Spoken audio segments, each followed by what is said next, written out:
এই মাত্র আরাফের আম্মু একটা পাত দিল।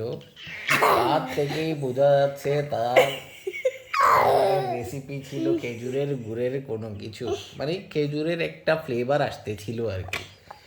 গন্ধটা শুনেই আমি বুঝতে পেরেছি। খেজুরের খেজুরের গুড়ের ফ্লেভার আসতে খাই ফেল ফাজিল। তোমরা তো বুঝবে না, তোমরা তো একবারই ছোট। এগুলো কি খাওয়া যায়? এগুলো কি নাকে পর্যন্ত নেওয়া যায় নাকি? হ্যাঁ, আমি তো কোনোভাবে গন্ধটা সহ্য করে ফেললুম। তুই তো নাকে নিস হ্যাঁ, সত্যি। তোমরা কিন্তু এ কাজ ভুলেও করো না।